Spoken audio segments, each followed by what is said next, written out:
me show you the latest here. That again is Tropical Depression 2. So we're keeping a close eye on this. It has winds of 30 miles an hour with gusts of 40. It's not really moving much, and eventually it will start to move off to the west.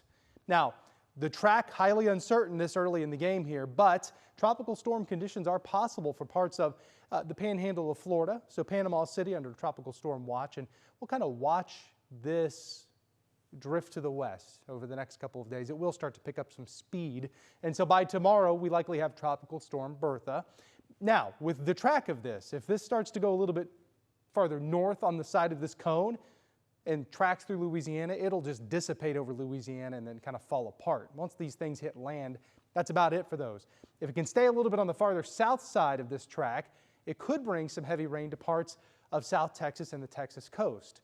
Now, with that being said, at this point, yes, some isolated flash flooding would be possible, but a lot of the data kind of wraps it up fairly quickly once it enters parts of our state. So we're going to keep a close eye on this, and you can see winds estimated to be 45 to 60, which keeps it at tropical storm strength as it moves along the Gulf Coast. That's what we will be watching in the tropics. Back home, this is the coolest it gets for a little while. Coolest, 98. That's close to the normal, 96 degrees. The record was 109, set back in 2022. Low this morning was 80 degrees. It's 97 right now. Feels like 105. It's very humid outside with dew points in the low 70s. Our live allergy count, fungus, that's high. Grass, goosefoot, nettle, dock, and sorrel, all low. Metroplex, I just said to Izzy and to you too, that the little bit of rain that we're watching, and this is only a 1 hour loop, so you see how fast the things really die down.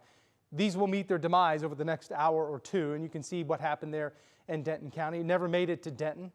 Maybe the north side of Denton got a little bit of rain, but the rest of these little showers and thunderstorms are starting to fizzle out. There's Gainesville seeing some rain right now. This is coming down in intensity over the last hour pretty dramatically in Jack County. So that's it. For the next hour or so, we'll keep that scattered rain, a rumble of thunder in there, mainly west of the Dallas-Fort Worth area. It all fades away throughout the next couple of hours. Dry overnight. Monday, it's a sunny day. It's a really hot day.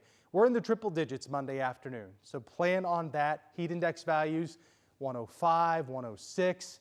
I'm going 102 at DFW for the actual high temperature. Tuesday 104, Wednesday 105. Now heat index, I have 109 here.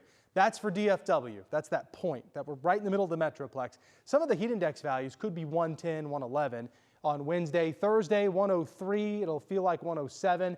Friday, we'll have heat index values still at 105 or higher as that big area of high pressure builds back in. This is the hottest time of the year for us here in North Texas. Our normal high goes to 97 degrees on Thursday. That's the peak for us, and we stay there for a couple of weeks for our normal high. So yes, it's not abnormal to see heat this high in North Texas this time of the year. It's never pleasant.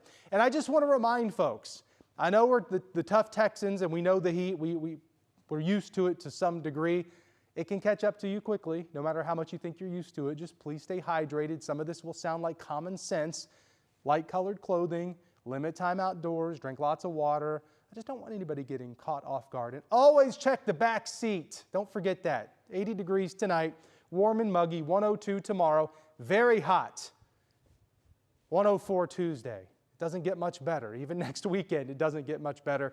I'll omit any chance of rain at this point next weekend. I could include a 5%.